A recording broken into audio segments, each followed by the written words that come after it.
Madame Parizeau, l'année dernière, avait fait un colloque à Paris sur le thème, c'était la soumission librement consentie. L'idée était que si vous êtes soumis librement, vous n'avez pas besoin de contrepartie. Donc on vous enlève tout le code du travail.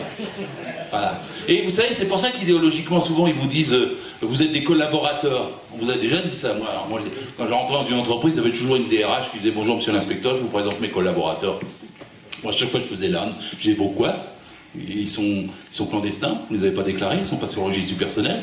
Ah, mais si, monsieur l'inspecteur, si, ils sont salariés. Bah, pourquoi vous les appelez collaborateurs? On ne peut pas être à la fois collaborateur et subordonné. Ça colle pas, quoi, en langue française. Puis, de toute façon, dans le code du travail, il n'y a jamais le mot collaborateur. Vous vous rendez compte, si on avait mis le mot collaborateur en 1945, 46, dans le code du travail, quel effet ça aurait fait? Et oui, mais le truc du collaborateur, c'est pour essayer de vous faire croire que vous êtes dans le même challenge, comme ils disent, le même défi. Hein, vous êtes dans la même entreprise, enfin dans le même bateau avec le patron, quoi. Enfin, jusqu'à ce que le patron il parte avec le bateau, vous restez amarré sur le quai au pôle emploi, et vous vous rendez bien compte que vous n'êtes pas collaborateur, mais subordonné. C'est important de le dire à ce stade, parce que l'ANI essaie de vous faire croire qu'il pourrait y avoir des mutations externes volontaires. Alors là, touchez-vous le front. Hein.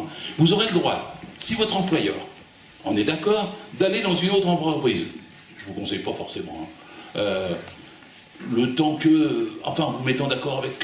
alors, l'ancien employeur, le nouvel employeur, et vous pourrez revenir en accord avec l'ancien employeur, et vous aurez droit à un poste similaire.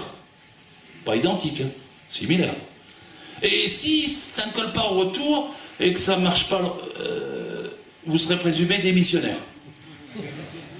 Je ne sais pas si vous voyez le nombre de gens qui vont se sentir concernés, hardis, d'aller volontairement dans une autre entreprise avec l'accord de leur employeur, l'accord du deuxième, pour revenir dans un poste similaire, sans qu'on soit obligé de vous majorer pour quoi que ce soit que vous ayez appris en matière de formation. Et si jamais ça ne marche pas, vous vous retrouvez démissionnaire.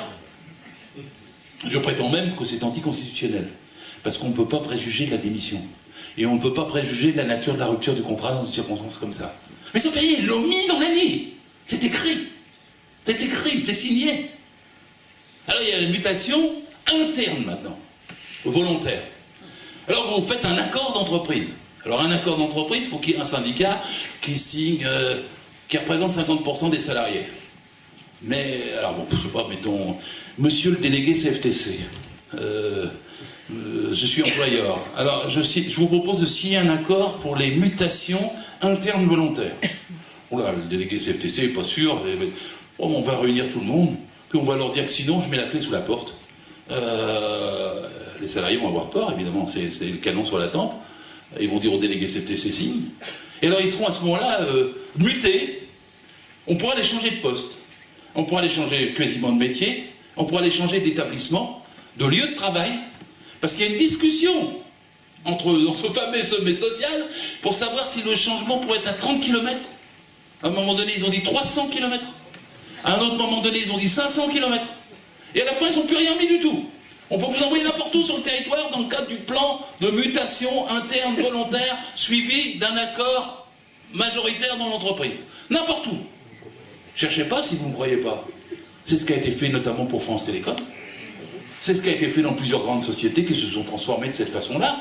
C'en est fini des grilles de métiers, de qualification, niveau, coefficient, avec votre déroulement de carrière. On peut, avec un accord de ce type, vous êtes déjà depuis 20 ans dans la maison, on dit non, on n'a plus besoin de ça, tu vas là-bas. Le là-bas, c'est l'autre bout du territoire, c'est une autre filiale du groupe, et vous n'aurez rien à dire, précise l'ANI, parce que si vous refusez, vous serez licencié pour motif personnel, et ce sera une cause réelle et sérieuse. Même pas un plan social, hein. Pour motif personnel, cause réelle et sérieuse. C'est un deuxième endroit où je vois que c'est anticonstitutionnel. Mais ils l'ont mis dans l'ANI. Ils l'ont signé.